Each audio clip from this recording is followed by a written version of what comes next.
Coming up in news tonight, former Prime Minister Hubert Ingraham says he's still in retirement. Plus, unemployment statistics revealed. That story straight ahead. The Minister of National Security gives an update on Marco's Law. That story coming up.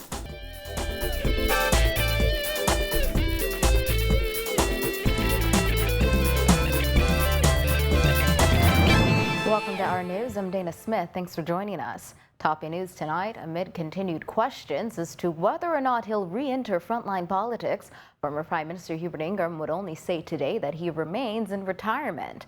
With the FNM convention just days away, Ingraham was peppered with questions by reporters, but he brushed many aside. I am in retirement. You're in retirement? See the politicians, yeah?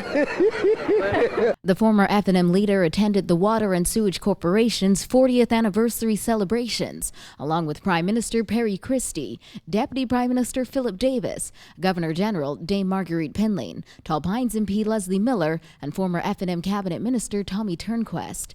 At the podium, Christie seemed to dismiss comments by former PLP MP Philip Galanis, who recently asserted that Christie is delusional for believing he is the glue holding the PLP together. Pointing to Ingraham, Christie said he knows the former Prime Minister wouldn't call him delusional. Given the season we're in, I'm a subject for the hunters. And so it's so good for me to see my former colleague, Prime Minister, walk in on this occasion, because I know he wouldn't call me delusional.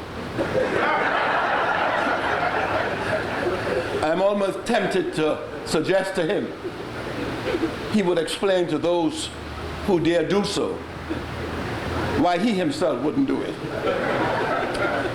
Because he knows. And that's as far as I'll go. When we attempted to ask the Prime Minister to elaborate on his response to Galanis, he wasn't interested. What do you think about what Mr. Galanis said about you being delusional?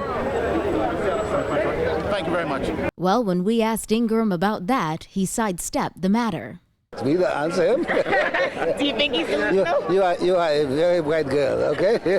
One of these days I will give you an interview, all right? Are you coming back now? Ingraham also brushed aside further questions. Reporters asked him his thoughts on the FNM's decision to ask its leadership contenders to contribute $100,000 each to help cover convention costs. I'm not getting in that business. I'm not getting in that. The FNM has come under heavy criticism in recent months as a party divided and in shambles. Asked what it will take for the official opposition to win, Ingraham would only say, The votes of people like you, your acts. Asked who he's endorsing for leader of the FNM, current opposition leader Dr. Hubert Minnis or Long Island MP Loretta Butler Turner, Ingraham only laughed.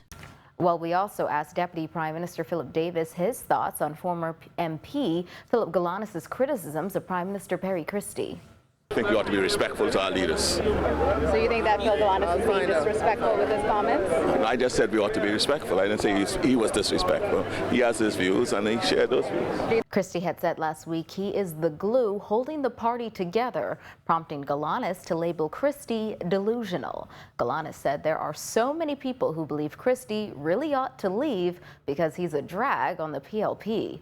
Well, Davis explained he stands by the party leader. All leaders hold their organization together. In other news, unemployment is down by 2.1%. That's according to officials from the Department of Statistics, who today released the preliminary results of the 2016 labor force survey.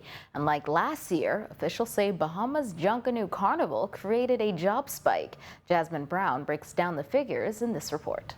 Officials are reporting that unemployment is down as they say Carnival once again played a pivotal role in those figures. According to senior statistician Cipriana Winters, the nation's overall unemployment rate now stands at 12.7%. That's down from 14.8% reported last November. Also declining was the number of discouraged workers, which fell by 10% in the last 6 months. Winters pointed to the Bahamas Junkanoo Carnival, which was held in May, as a major contributor to the decline. Influenced by carnival-related activities, since last November, employment in the manufacturing sector increased by 26%. and this sector accounts for 4% of total employment. In New Providence, unemployment fell from 15.9% last November to 13.2% in May.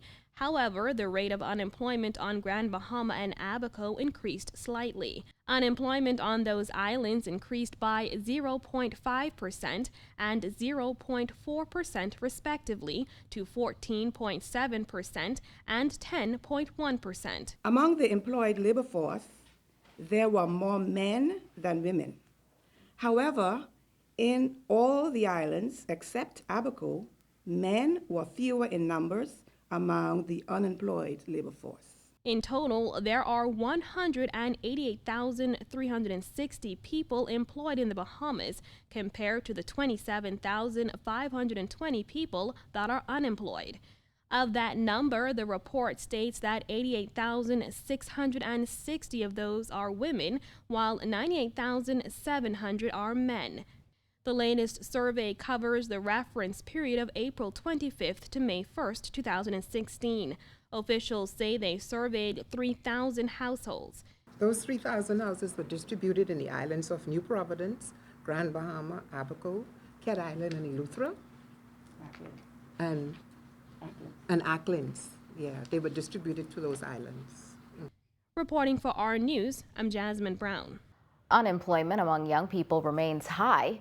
According to senior statistician at the Department of Statistics, Cypriana Winters, the young people category included people ages 15 to 24. Unemployment among youths continued to be considerably higher than any other age groups, which is common to most countries. However, there was a noticeable decline in the rate from 30% recorded in November 2015 to 25.8%. Last November, officials reported that youth unemployment stood at 31% compared to 28% in May 2014.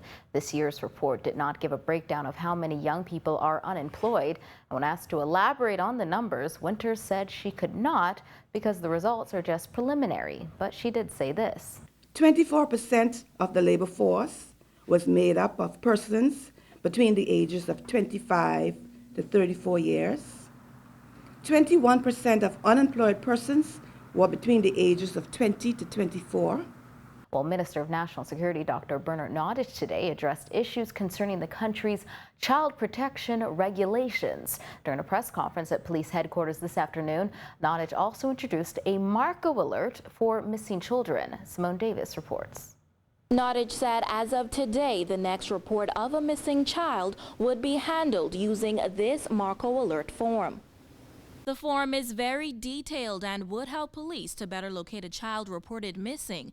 Nottage called for all local media to work closely with the Commissioner of Police on the mandatory aggressive action for rescuing children operation recommended by the family of Marco Archer.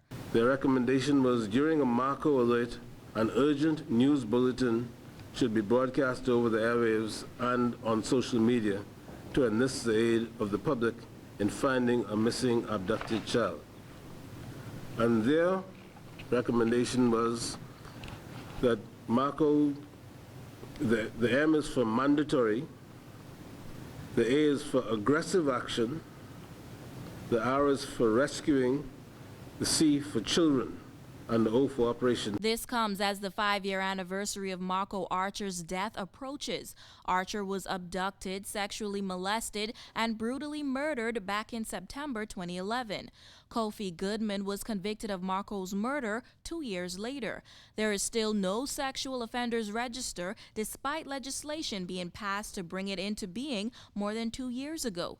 Nottage addressed that today. The establishment of a sexual offenders register is a challenge because there are issues of privacy and confidentiality, etc. But we have almost completed the creation of the regulations required thereto, and a sexual offenders register will be created in the not too distant future.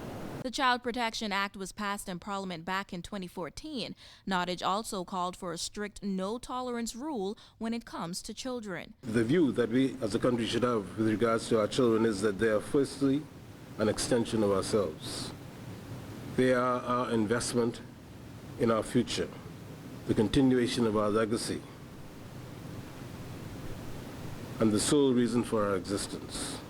We should at all times provide for their safe and unfettered being. In addition to the Marco Alert system, NOTTAGE said the government is working feverishly to place closed-circuit television systems throughout the country. Reporting for our news, I'm Simone Davis.